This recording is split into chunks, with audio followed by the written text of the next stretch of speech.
जिस देश का धर्म नष्ट हो जाए, जिसका इतिहास नष्ट हो जाए और जिसकी संस्कृति नष्ट हो जाती है, उस देश को भी नष्ट होने में ज़्यादा समय नहीं लगता है।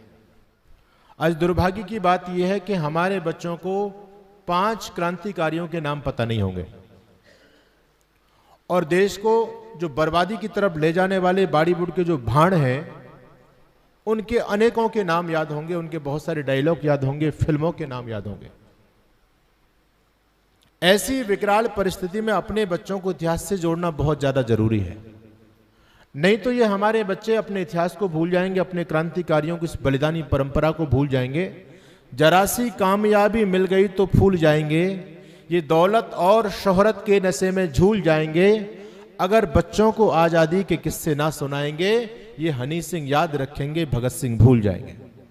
तो आज आवश्यकता है, और मैं आपको बताना चाहता हूं बच्चों, हमारे रियल हीरो कौन थे? ये बॉलीवुड के नाचने वाले लोग नहीं है। इनकी तो गोली भी नकली, इनका कोई भी गोली निशाने पर नहीं लगती, इनके सारे डायलॉग नकली। वो हमारे हीरो थे जिनकी एक भी गोली खाली नहीं गई। चंद्रशेखर आजाद, राम प्रसाद बिस्मिल, कितने बड़े बड़े हीरो इस देश में हुए और उनकी एक भी बात झूठी नहीं निकली। अपने देश, धर्म, संस्कृति के लिए जो अपना सर्वस्व न्योछावर करके चले गए, ऐसे शहीदों का अतीत हमको जानना चाहिए, पढ़ना चाहिए। आज सबसे बड़ा संकट हमारे देश पर यही मंडरा रहा है कि हमारा नौजवान दिशा भ्रमित हो चुका है। जिस दिशा में हमारे नौजवान को जाना चाहिए, उस दिशा से भटक चुका है। ध्यान रखना, जिस देश का धर्म, जिसकी संस्कृति और इतिहास नष्ट हो जाता है, उस देश को नष्ट होने में ज्यादा समय नहीं लगता है। दुर्भाग्य से हमारे देश में तीनों पर ही ग्रहण लगा हुआ है। न हमारी संस्कृति बची, न हमारा धर्म बचा, न हमारा इतिहास बचा।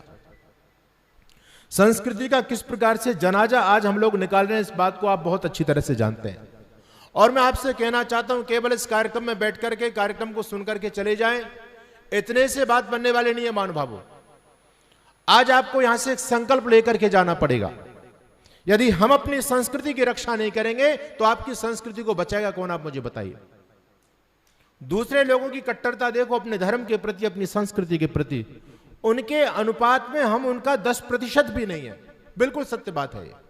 उनका समर्पण देखो। अच्छा, जितने भी लोग यहां पर बैठे हुए हैं, आप लोग अपने घरों में सभी अपने बच्चों का जन्मदिन मनाते होंगे। कितने लोग ऐसे हैं जो अपने बच्चों का केक काट करके जन्मदिन मनाते हैं? बोलो, कितने लोग बैठे हैं यहां पर? एक बार हाथ खड़ा करके संकेत करो। अरे इसमें शर्माने वाली कौन सी बात है, घर घर में होता है ये काम तो। अच्छा मुझे ये बताओ, केक काट करके, मोमबत्ती जला करके और फूंक मार करके उसको बुझाना और फिर उसको काटना, हैप्पी बर्थडे टू यू बच्चों को बोलना, ये कहां की संस्कृति है? क्या अपनी संस्कृति या विदेशी संस्कृति है? अरे इतना तो बताओ। विदेशी संस्कृति है। इस संस्कृति को अपना कौन रहा है आज? अपनाने वाले हम सब यहां बैठे हुए हैं। एक व्यक्ति बोले, नहीं नहीं स्वामी जी, हम तो आर्य समाज में जाकर के यज्ञ भी करते हैं। और मैंने कहा शाम को क्या करते हैं? बोले शाम को तो फिर बच्चे नहीं मानते, केक काट लेते हैं। वो दोनों नावों में पैर रख करके चल रहे हैं। ऐसे जब हमारी दोगली चाल होगी, धर्म बचने वाला नहीं है, संस्कृति बचने वाली नहीं है। अरे कट्टरता आप दूसरे लोगों से सीखिए। आप, मैं अभी दिसंबर के महीने में भुवनेश्वर था। 9 बजे मेरी फ्लाइट थी रात को।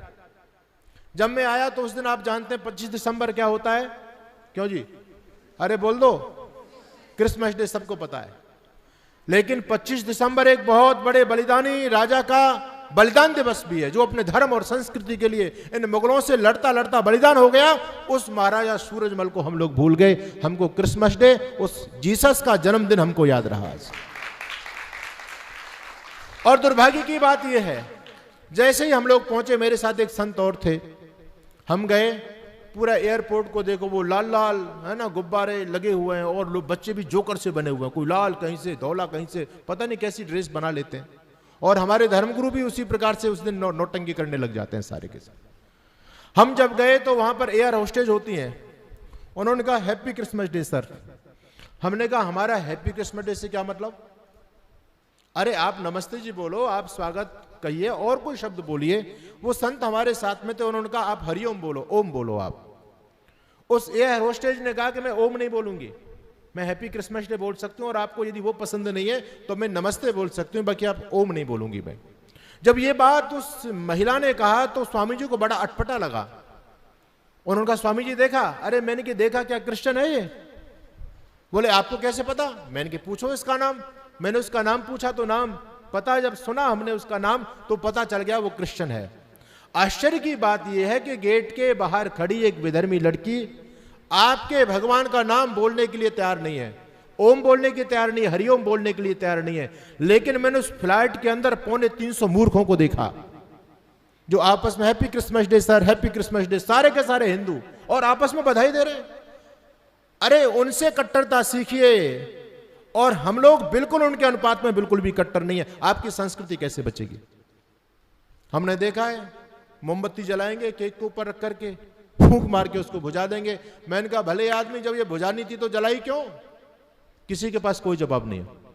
कितनी बेवकूफों की संस्कृति की तरफ हम बढ़ रहे हैं। हमारे यहां दीपक कब बुझाया जाता था? जब घर में किसी की मौत हो जाया करती थी। हमारी संस्कृति दीपक जलाने की है, दीपक बुझाने की नहीं। हम तो गाते हैं ज्योति से ज्योति जलाते चलो, और हमारे यहां बुझाना शब्द तो निंदित माना जाता है। आज भी गांव में लोग क्या कहते हैं, भैया दीपक बढ़ा दो, है ना, बढ़ाना बोलते हैं, बुझाना नहीं बोलते। लेकिन जन्मदिन जैसा पावन अवसर है, हम उस दिन भी दीपक बुझाने में लगे हुए हैं। आश्चर्य की बात है। और क्या बस परंपरा उनकी चल रही है, हम लोगों ने उनकी परंपरा को मान लिया। यदि हम इसी प्रकार से बहते रहे तो अपनी संस्कृति को नहीं बचा पाएंगे। मेरी बेटियां यहां पर बैठी हुई हैं। आज नंगापन समाज में बढ़ रहा है। ध्यान से बच्चों मेरी बात को सुनना, और बेटियों के माँ बाप भी यहां पर बैठे हुए हैं। मैं आपसे भी कहना चाहता हूं, आज ये बड़प्पन की पहचान बन गई, नंगे रहना, कम कपड़े पहनना, फटे कपड़े पहनना। ऐसी बेवकूफी हमारे दिमाग में छाई हुई है। आज में मुसलमान लड़कियों को आप देखो, वो सारी लड़की हिजाब के अंदर और बुर्के के अंदर बंद रहती हैं। अभी कुछ समय पहले विवाद चला था हिजाब पर, कर्नाटक विश्वविद्यालय के अंदर, वहां मुसलमान लड़कियों ने बैठ करके धरना दिया। कुलपति और प्रशासन ने कहा आप बुर्के पहन करके, हिजाब पहन करके नहीं आओगी।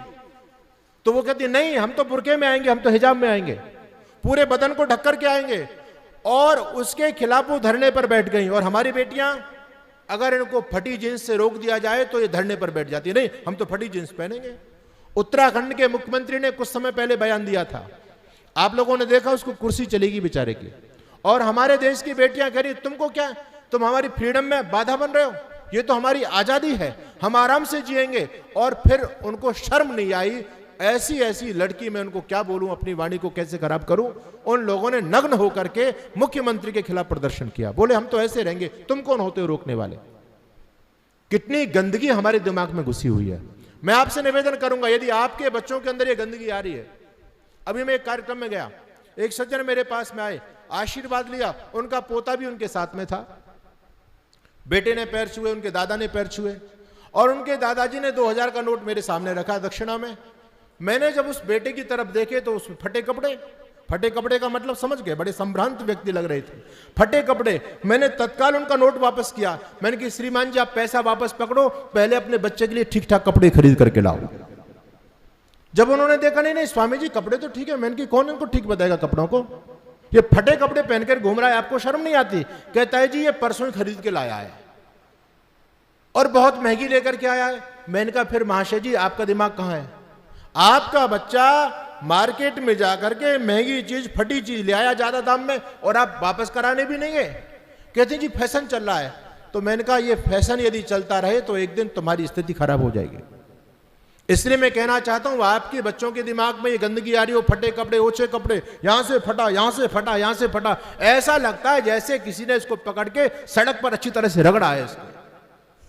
कहीं से धौला, कहीं से काला, कहीं से नीला, कहीं से पीला, सड़ी सी, कोई कलर नहीं उसका, लगता है सालों से इसको धोया नहीं है, और उसको पहन करके और आराम से बाबूजी बन के बच्चे घूम रहे हैं। तो यदि हम अपनी संस्कृति को नहीं अब छोड़ेंगे तो आप बचाओ, आपकी संस्कृति बचेगी कैसे। इसलिए संकल्प लेकर के जाओ।